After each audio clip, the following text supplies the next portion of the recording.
اے وہ ذات جس کی طفیل قیامت کا دن خوبصورت ہو جائے گا. ویسے وہ بڑا خوفناک دن ہے. والساعۃ ادہا وامر. قرآن کہہ رہا ہے کہ قیامت کا وقت خوفناک اور وحشتناک اور دہشتناک، جتنے بھی الفاظ لاؤ. اور یہ کیا کہہ رہی ہے کہ اس دن کی وحشتیں، دہشتیں، فرقتیں سب آپ کی طفیل حسین ہو جائیں گی چونکہ آپ جو موجود ہوں گے.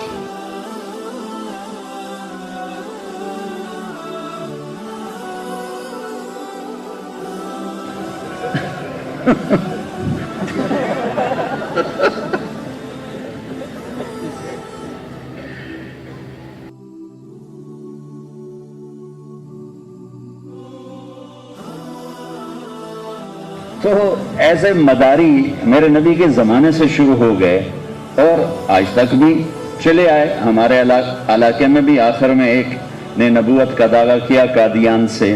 بہت سے ہماری نسل کے لوگ بیچارے سادہ لوہی میں پھنس گئے اور یہ ہماری بدقسمتی ہے کہ ہم انہیں سمجھا نہ سکے، بتا نہ سکے.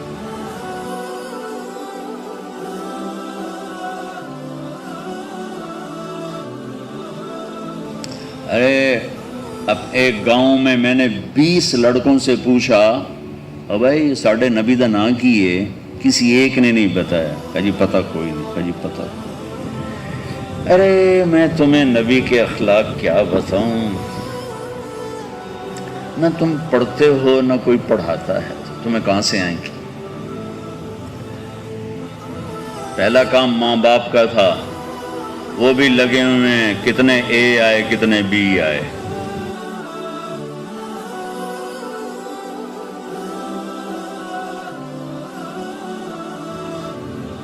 زندگی میں جنت کا کپ جیتا یہ واحد جماعت ہے. سورہ فتح وَكُلًّا وَعَدَ اللَّهُ الْحُسْنَى. اے میرے محبوب میرا وعدہ ہے آپ کے تمام صحابہ میں کوئی جہنم میں نہیں جائے گا، سب جنتی ہیں. یہ واحد جماعت ہے، میرے نبی کے صحابہ کی واحد جماعت ہے.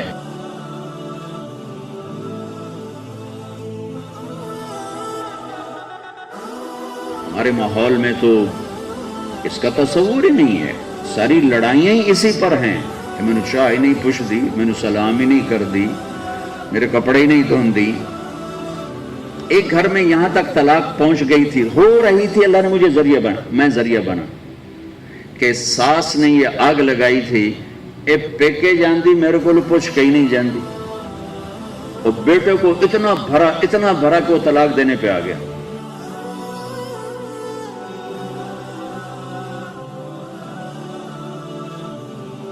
دین سیکھو.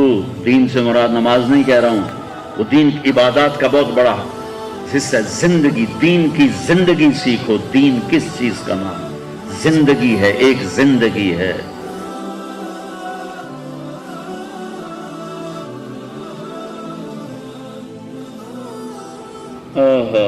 ہماری نسل کو پتہ ہی نہیں اقبال ہے کون. دی اذان کبھی یورپ کے کلیساؤں، کبھی افریقہ کے تپتے ہوئے صحراؤں میں. دشت تو دشت ہیں، صحرا بھی نہ چھوڑے ہم نے، بحر ظلمات میں دوڑا دیے گھوڑے ہم نے. دی اذانیں کبھی یورپ کے کلیساؤں میں، کبھی افریقہ کے تپتے ہوئے صحراؤں میں. شان آنکھوں میں نہ جچتی تھی جہاں تاروں کی، کلمہ پڑھتے تھے ہم چھاؤں میں تلواروں کی. تجھ سے سرکش ہوا کوئی تو بگڑ جاتے تھے، تیغ کیا چیز ہے ہم توپ سے لڑ جاتے تھے. نقش توحید کا ہر دل پہ بٹھایا ہم نے، زیر خنجر بھی یہ پیغام سنایا.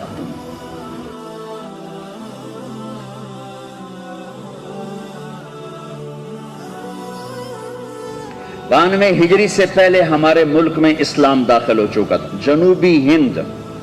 جنوبی ہند جتنا ساحلی بیلٹ ہے، گجرات کا علاقہ، سری لنکا کا علاقہ، مالدیپ کا علاقہ، یہ کاٹھیا واڑ کا علاقہ، یہاں یمن کے تاجروں نے اسلام پھیلایا.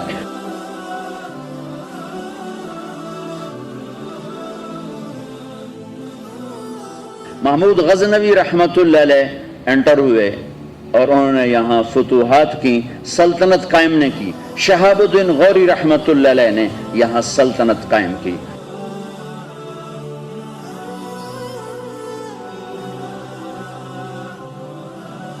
تیمور کہتا تھا جب خون نکلتا دیکھتا ہوں تو مجھے ایک سرور آتا ہے، میرے اوپر ایک کیفیت طاری ہو جاتی جب میں لوگوں کا خون اگلتے دیکھتا ہوں، اور بچوں کی چیخ و پکار اور عورتوں کی آہ و فغاں جب وہ کہتا میں سنتا ہوں تو مجھے ایک نشہ آتا ہے۔ وہ اس قسم کا بھیڑیا نما انسان تھا۔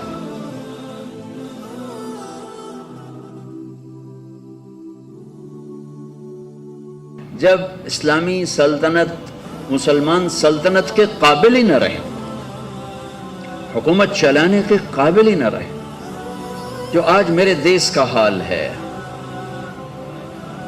کہ کسی طبقے میں کوئی صلاحیت نہیں رہی اپنے نظام کو لے کر چلنے کی۔ اس لیے میں حکمرانوں کو برا اس لیے نہیں کہتا ہوں کہ میرا تو ریڑھی والا بھی ریڑھی پہ بیٹھ کے جھوٹ بول رہا ہے، تو بادشاہ سے کیسے توقع کروں کہ وہ سچ بولے گا؟ وہ 22ویں گریڈ والے سے کیسے کہوں کہ وہ بددیانتی نہیں کرے گا؟ لیکن شکر ہے کچھ شمع ابھی بھی فروزہ ہیں، سارا ایسا زوال نہیں۔ کچھ لوگ ہیں جن کی برکت سے میرا دیش قائم ہے، میری دھرتی قائم ہے، جن کے نام سے یہ نظام چل رہا ہے، اور ان کی دیانت سچائی وہ سورج کی طرح روشن ہے۔ اب آپ حیران ہوں گے جب صرف 2 لاکھ کے ساتھ، کبھی 2 لاکھ سے زیادہ گورا اس ملک میں نہیں رہا، اور 20 کروڑ انسانوں پر حکومت کی۔ کس لیے کی؟ کہ وہ آپس میں لڑ لڑ کے مر رہے تھے۔